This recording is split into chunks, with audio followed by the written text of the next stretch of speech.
මේ වීඩියෝ එකෙන් අද අපි බලමු එළවලු රොටි ගෙදරදී ලේසියෙන්ම හදාගන්නේ කොහොමද කියලා. ඉතින් ඒ වගේම ඔයාලා තවමත් අපේ YouTube channel එක subscribe කරලා නැත්නම් දැන්මම පල්ලෙහා තියෙන subscribe button එක ඔබලා ඊට එහා පැත්තේ තියෙන bell icon එක ඔබන්නත් අමතක කරන්න එපා. එළවලු රොටි හදන්න අවශ්‍ය දේවල් තමයි මෙතන තියෙන්නේ.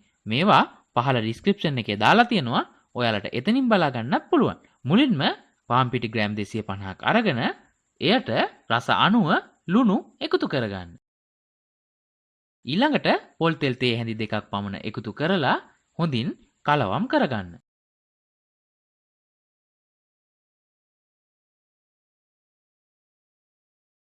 ඊළඟට වතුර එකතු කරමින් අතේ ඇලෙන්නේ නැති එක ගුලියකට එනතුරු හොඳින් පිටි ටික අනා ගන්න.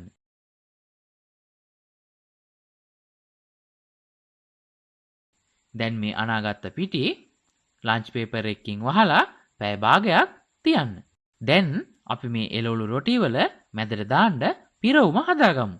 ඒ සඳහා අපි අරගෙන තියෙනවා තම්බාගත් අල ග්‍රෑම් 100යි, ලීක්ස් ස්වල්පයක්, සීන්ව කපාගත් ලුණු ස්වල්පයක්, ඒ වගේම සීන්ව කපාගත් අමු මිරිස්. ඊළඟට භාජනයක් ලිපේ තියලා එයට පොල් තෙල් මේස හැඳි දෙකක් පමණ එකතු කරන්න. පොල් තෙල් ටික රත් වුණාට පස්සේ සිහින්ව කපාගත් අමු මිරිස් එකතු කරන්න. ඊළඟට සිහින්ව කපාගත් ලූණු එකතු කරන්න. ඊළඟට සිහින්ව කපාගත් රම්පේ කරපිංචා ස්වල්පයක් එකතු කරන්න.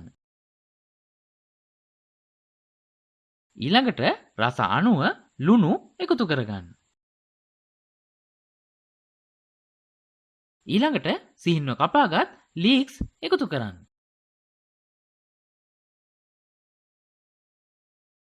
ඊළඟට කහකුඩු තේ හැඳි භාගයක් පමණ එකතු කරන්න.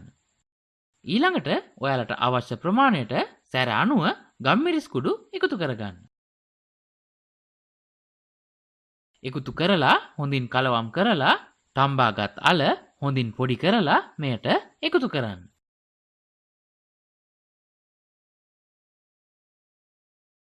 එකතු කරලා හොඳින් කලවම් කරමින් තවත් මිනිත්තු 2ක් පමණ ලිපේ තියන්න. ඔන්න දැන් අපේ එළවලු රොටියේ මැද පිරවුම හදාගෙන ඉවරයි. ඊළඟට අපි කලින් අනාගත්ත පිටි මිශ්‍රණේ රොටියක් හදන්න අවශ්‍ය ප්‍රමාණයට පිටි අරගෙන මේ විදිහට පිටි ගුලිය අතින් හොඳට තුනී කරගන්න. ඉතින් ඒ වගේම ඔයාලා තවමත් අපේ YouTube channel එක subscribe කරලා නැත්නම් දැන්මම පල්ලෙහා තියෙන subscribe button එක ඔබලා ඊට එහා පැත්තේ තියෙන bell icon එක ඔබන්නත් අමතක කරන්න එපා. දැන් මේ විදිහට තුනී කරගත්ත පිටි මිශ්‍රණයට අපි කලින් සාදාගත්ත පිරවුම එකතු කරන්න.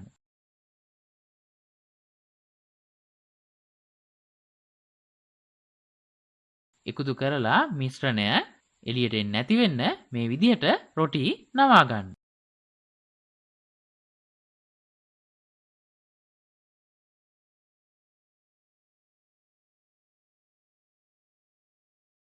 ඔන්න දැන් අපි හදාගත්ත පිටි මිශ්‍රණයෙන් රොටි 4ක් හදාගත්තා. දැන් මේ හදාගත්ත එළවලු රොටිය රොටි තැටියක් ලිපේ තියලා එයට පොල් තෙල් ස්වල්පයක් එකතු කරලා රොටි තැටියට දාලා මේ විදිහට එළවලු රොටි වල වටෙන්ම හොඳට පුච්චා ගන්න.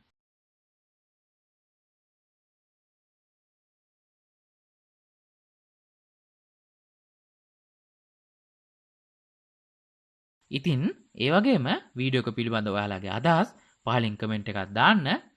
වීඩියෝ එක හොඳයි කියලා හිතෙනවා නම් යාළුවන්ට බලන්න ෂෙයා කරන්න අමතක කරන්න එපා. ඔන්න දැන් අපේ එළවලු රොටි ටික හදලා ඉවරයි. ඔයාලත් මේ විදිහට එළවලු රොටි හදලම බලන්නකෝ කොහොමද රස කියලා.